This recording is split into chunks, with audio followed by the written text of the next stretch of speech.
Hi guys, welcome back to channel. मेरा नाम है डॉक्टर उदय और आज हम बात करने वाले हैं टाइप 2 डायबिटीज़ मेलाइटस पे। तो इसके पहले जो मैंने वीडियो बनाई थी टाइप 1 डायबिटीज़ मेलाइटस पे, तो वो पहले आप देख लें और उसके बाद फिर टाइप 2 देखें। मैं इसलिए ऐसा बोल रहा हूँ क्योंकि बहुत सारी चीज़ें हैं जो टाइप 1 और टाइप 2 में कॉमन है।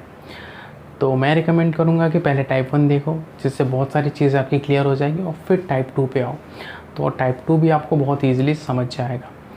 तो आज हम बात करते हैं कि type 2 diabetes mellitus. Diabetes we all know कि एक मेटाबॉलिक डिसऑर्डर है, जैसा कि मैंने पहले वीडियो में बताया था। यहाँ पे हमारे मेटाबॉलिज्म एबनॉर्मल हो जाते हैं। तो टाइप 2 में एग्जैक्ट प्रॉब्लम क्या होता है?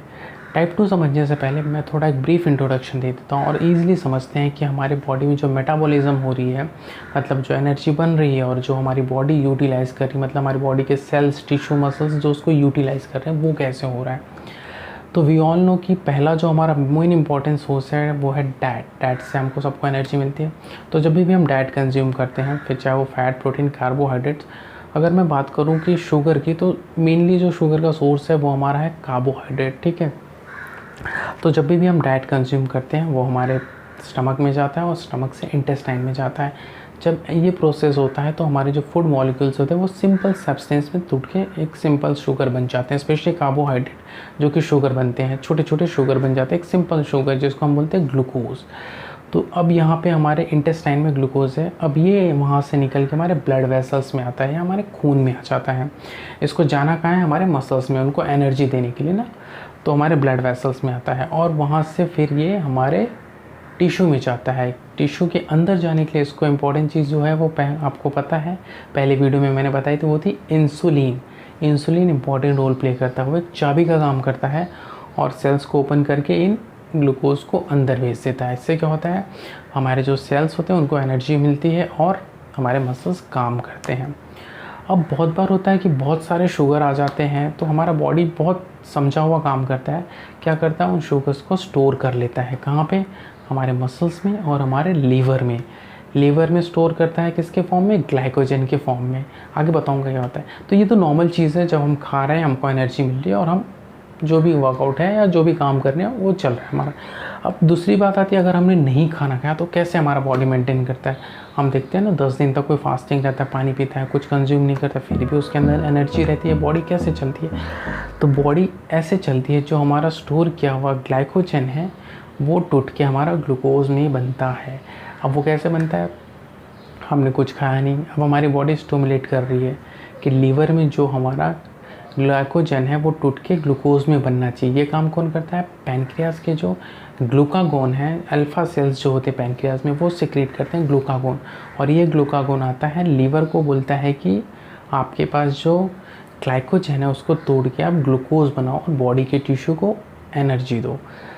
यहाँ तक समझा। अब हम बात करते हैं कि टाइप 2 डायबिटीज़ मेलाइटस में प्रॉब्लम क्या होता है। देखो, टाइप 2 डायबिटीज़ मेलाइटस में हमको पता है इंसुलिन हमारे शुगर को एक बहुत इंपॉर्टेंट रोल प्ले करता है टिश्यूज़ के अंदर ले जाने में, सेल के अंदर ले जाने में।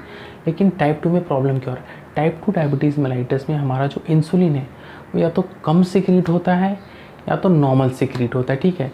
कम सिक्रीट होगा तो वो क्या करेगा? शुगर को अंदर नहीं ले जाएगा। और नॉर्मल सिक्रीट हो रहा है तो क्यों प्रॉब्लम हो रहा है? अगर ये नॉर्मल सिक्रीट हो रहा है तो प्रॉब्लम इसलिए हो रहा है कि हमारे जो सेल्स होते हैं जिसके अंदर हमारा शुगर जाएगा, ग्लूकोज जाएगा, उसके बाहर कुछ रिसेप्टर्स रहते हैं। अब आप इसको सिंपल तरीके से समझिए कि मेरा घर है, उसके बाहर एक वॉचमैन है और बाहर से गेस्ट है, उसको मेरे घर के अंदर आना है। और जो गेस्ट है वो हमारा है ग्लूकोज। ये जो घर है मेरा वो है सेल। ठीक है। अब बाहर जो वॉचमैन है वो है रिसेप्टर। ठीक है। अब वो रिसेप्टर क्या करेगा? उसको पहचानेगा तो ही वो अंदर छोड़ेगा, राइट। तो सेम इसी तरह जब तक वो रिसेप्टर उस इंसुलिन को नहीं पहचानेगा, वो इंसुलिन आके उसके साथ रिएक्ट नहीं करेगा, तब तक वो ग्लूकोज को अंदर जाने नहीं देगा। तो टाइप 2 में क्या होता है, ये जो हमारे रिसेप्टर्स होते हैं वो उस इंसुलिन को रिस्पॉन्ड ही नहीं करते, वो रेजिस्ट हो जाते हैं, जिस वजह से हमारा जो शुगर है, ग्लूकोज है, वो बाहर ही पड़ी रहता है, अंदर नहीं जाता है। इंसुलिन लेवल नॉर्मल होने पर भी वो नहीं जाता, क्योंकि हमारे जो रिसेप्टर्स है वो क्या हो गए? वो रेजिस्ट हो गए। यहाँ तक हम बात करते हैं कि इसके कॉज क्या है, फैक्टर्स क्या हैं, किस वजह से हो सकता है। टाइप 2 डायबिटीज़ मेलाइटस होने के लिए बेसिकली 2 तरह के फैक्टर रोल प्ले करते हैं। एक तो है हमारा जेनेटिक, जिसके हम कुछ नहीं कर सकते। तो अगर मेरे पेरेंट्स को है तो मुझे होने के चांसेस है, या फिर मेरे नेक्स्ट जनरेशन को हो सकता है। सेकंड फैक्टर जो आता है वो ये है कि हम किस तरह के डाइट और लाइफस्टाइल फैक्टर्स को हम फॉलो कर रहे हैं। अब डाइट और लाइफस्टाइल में आता है हमारा, हम बहुत ज़्यादा शुगर तो नहीं कंज्यूम कर रहे हैं, बहुत ज़्यादा ओबीज या ओवरवेट तो नहीं हो गया, हमारा कोलेस्ट्रॉल लेवल तो नहीं बढ़ गया है। ये सारी चीज़ें बहुत मैटर करती है। अब आप बोलोगे कि लाइफस्टाइल कैसे इम्पैक्ट करता है। देखो, जैसे इमेजिन करो कि मुझे आदत है 200 ग्राम शुगर खाने की डेली, और मेरी बॉडी उतना इंसुलिन सिक्रीट कर रही है उस 200 ग्राम शुगर को सेल्स के अंदर डालने के लिए। वो कैसे जा रहा है, ब्लड वेसल्स में है, वहाँ से निकल के वो सेल के पास आएगा शुगर, इंसुलिन जाएगा, की का काम करेगा रिसेप्टर के साथ और उस शुगर को अंदर डाल देगा, ग्लूकोज को, समझ रहे हो, अंदर चलेगा नॉर्मल। अब मेरी बॉडी को है कि हाँ 200 ग्राम मुझे शुगर के लिए इतना इंसुलिन सिक्रीट करना है। अब किसी दिन मैं बहुत ज़्यादा शुगर ले रहा हूँ, लेकिन मेरी बॉडी को यूज़ टू है कि 200 ग्राम शुगर को ही मुझे डालना है अंदर, उसके लिए उतना इंसुलिन सिक्रीट करता हूँ। अब क्या होगा, 200 ग्राम तो चला जाएगा, लेकिन जो एक्स्ट्रा शुगर है वो कहाँ रहेगा, वो ब्लड में रहेगा। अब ये प्रोसेस काफ़ी लंबे टाइम तक चलेगा और फिर टाइप 2 डायबिटीज़ मेलाइटस डेवलप हो जाए। मेलाइटस डेवलप हो गया तो उसको क्या क्या तकलीफ़ हो सकती है या क्या क्या प्रॉब्लम होगी, जिसको देख के हम सस्पेक्ट करें कि हाँ इसको टाइप 2 डायबिटीज़ मेलाइटस हो सकता है। तो पहला जो सिम्टम है वो है कि बार बार यूरिन होना। क्यों यूरिन होगा, क्योंकि हमारी बॉडी कोशिश करती है कि हमारे ब्लड में जो एक्स्ट्रा शुगर है उसको बाहर निकाल दो पेशाब के रास्ते से, इसलिए बार बार यूरिन होना। बार बार प्यास लगना, क्यों, क्योंकि डिहाइड्रेट हो रहा है, वो इतना सारा यूरिन कर रहा है, इसलिए बॉडी के सेल्स को नरिश करने के लिए उसको बार बार पानी पीना पड़ेगा। बॉडी में जो वेट लॉस है वो देखने मिलेगा, मतलब बॉडी का जो वज़न है वो आपको देखना पड़ेगा कि ग्रेजुअली कम होते चले जाएगा। बहुत ज़्यादा भूख लगना। अब बहुत ज़्यादा भूख क्यों लगेगा, क्यों, क्योंकि हमारी बॉडी के जो सेल्स हैं, हमारे जो बॉडी के टिश्यू या मसल्स हैं, उनको एनर्जी नहीं मिल रही है। एनर्जी किससे मिलती है, मेनली हमारे जो कार्बोहाइड्रेट ग्लूकोज हैं वो तो हमारे शुगर में ही रहे, वो हमारे ब्लड में रह जा रहे हैं और वो अंदर जा रहे हैं, इसलिए बार बार भूख लगना, वीकनेस। तो ये सारे सिम्टम्स होंगे। क्या क्या होंगे, आई एम श्योर, एक बार देख लीजिए। बार बार पेशाब, पानी पीना, खाना खाना बहुत ज़्यादा पानी पीना, बहुत ज़्यादा यूरिन करना, वेट लॉस होना, ईजिली थक जाना, ये सारे साइन एंड सिम्टम्स हमें देखने मिल सकते हैं।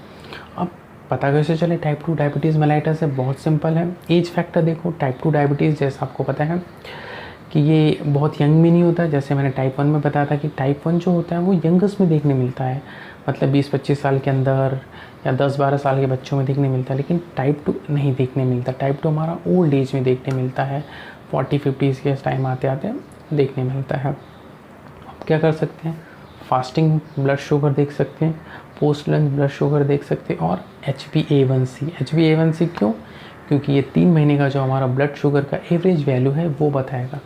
तो इससे इन तीनों चीज़ों से हमें एक आइडिया आ जाएगा कि टाइप 2 डायबिटीज़ मेलाइटस है, ब्लड शुगर लेवल कितना है और इस पर क्या क्या मेडिकेशंस चालू करनी चाहिए। तो हम बात करते हैं कि कॉम्प्लिकेशन क्या हो सकती है अगर हमें टाइप 2 डायबिटीज़ मेलाइटस है और काफ़ी लंबे टाइम तक वो हमने मैनेज नहीं किया, हमारा शुगर लेवल हाई चल रहा है, तो क्या क्या प्रॉब्लम्स हमें फ्यूचर में आ सकती है। देखो, कॉम्प्लिकेशन की अगर मैं बात करूँ तो जो टाइप 1 का कॉम्प्लिकेशन है सेम हम लोग को मेजॉरिटी कॉम्प्लिकेशन वैसे ही देखने मिलेगा। क्यों, क्योंकि जो टाइप 1 और टाइप 2 दोनों डायबिटीज़ के ही टाइप हैं, तो कॉम्प्लिकेशन सेम ही रहेगा। तो शुरुआत करते हैं, देखते हैं कॉम्प्लिकेशन क्या क्या बताया था मैंने और आपको कितने कॉम्प्लिकेशन याद हैं। पहला जो कॉम्प्लिकेशन मैंने बताया था वो था डायबिटिक रेटाइनोपैथी। मतलब क्या होगा, इरेगुलर शुगर है, बहुत ज़्यादा शुगर चल रहा है, डायबिटीज़ अनकंट्रोल है, तो हमारे रेटाइना, हमारे जो देखने के इंस्ट्रूमेंट है उस पर हमारे शुगर जम जाएंगे और वो फेल हो जाएंगे। इससे क्या होगा, ब्लाइंडनेस, अंधे हो जाएंगे, हम देख नहीं पाएंगे। सेकंड जो कॉम्प्लिकेशन था वो था हमारा किडनी से रिलेटेड, जिसको हम बोलते हैं डायबिटिक नेफ्रोपैथी। क्या होगा, इतना ज़्यादा हमारा ब्लड में शुगर है, शुगर, और उसको फ़िल्टर कौन करता है, किडनी। तो क्या होगा, किडनी के जो नेफ्रॉन्स है वो डैमेज हो जाएंगे और किडनी फेलियर की तरफ जाएगा। नेक्स्ट कॉम्प्लिकेशन था डायबिटिक न्यूरोपैथी। इसमें क्या होगा कि हमारे जो नर्व्स हैं वो डैमेज हो जाएंगे। इससे हमें सेंसेशन लॉस हो सकता है, पैर में कोई सेंसेशन नहीं पता चलेगा, या फिर हमें बहुत बार नमनेस और मूंगी जिसको हम बोलते हैं वैसा लग सकता है। Next complication I am sure बहुत लोगों, तो हम लोग ने सबने देखा होगा, अगर किसी डायबिटिक पेशेंट को देखते हैं तो बहुत बार किसी के पैर को काट देते हैं, गैंग्रीन हो जाता है, वो भी कॉम्प्लिकेशन है। डायबिटिक पेशेंट के हम देखते हैं कि जो उनको वुंड हो जाता है, बहुत बार लग जाता है, वो हील नहीं होता, काफ़ी लंबे टाइम तक वैसे ही पड़ा था। अब इसके पीछे रीज़न क्या है, देखो रीज़न बहुत सिंपल है, अगर आपको याद हो तो थोड़ा लॉजिक। कभी भी इंजरी होगी तो क्या होगा, वहाँ बैक्टीरियाज आएंगे, अपना घर बनाएंगे। अब बैक्टीरिया को क्या चाहिए, एक फूड चाहिए ना, उनको भी ज़िंदा रहने के लिए फूड चाहिए। अब उनको फूड कहाँ से मिलता है? हमारे ब्लड में जो एक्स्ट्रा शुगर है, उनको बहुत प्यारा शुगर से, तो इसीलिए वो शुगर खाते रहते हैं और काफ़ी लंबे टाइम तक रहते हैं। तो स्टार्टिंग होता है एक इंजरी से और फिर वो एंड होता है हमारा गैंग्रीन पे, और गैंग्रीन के बाद फिर एम्प्यूटेशन कर देते, कट कर देते उस एरिया को। तो हम सुनते हैं ना कि डायबिटीज़ तो उसका पैर काटा है, एग्जैक्ट ये एम्प्यूटेशन। तो आई एम श्योर आप समझ गए होंगे कि कॉम्प्लिकेशन क्या था, कहाँ से चालू हुआ और क्या क्या स्टेज डेवलप हो गए। तो उनके बाद अगर हमें डायबिटीज़ मेलाइटस समझ गया, सब कुछ समझ गया, तो हम उसको मैनेज कैसे करें, समझे कैसे? देखो मैनेजमेंट बहुत सिंपल है। अगेन 2 चीज़ें ध्यान रखनी हमें, एक तो मेडिकेशन, एक हमारा डाइट और लाइफस्टाइल। मेडिकेशन हम यहाँ पे क्या करते हैं, मेडिकेशंस हम इंसुलिन और जो हमारा शुगर लेवल है उसको कंट्रोल करने की कोशिश करते हैं। सेकंड जो है डाइट, आपको जो डाइट यहाँ पे एक चार्ट है, ये आपको देख लीजिए एक बार, क्योंकि ये चार्ट बताऊंगा तो बहुत बड़ा वीडियो हो जाएगा। तो ये चीज़ें डाइट में आपको कंज्यूम करनी है। एक्सेस ऑफ कार्बोहाइड्रेट या शुगर नहीं लेना है आपको। डाइट के अलावा जो इम्पोर्टेंट रोल प्ले करता है वो हमारा लाइफस्टाइल। हमारे लाइफस्टाइल में डेली एक्टिविटी होनी चाहिए, वर्कआउट होना चाहिए, योगा होना चाहिए, स्ट्रेस लेवल कम होना चाहिए। ये छोटे छोटे फैक्टर्स हैं जो डायरेक्ट तरीके से बहुत इंपॉर्टेंट रोल प्ले करते हैं।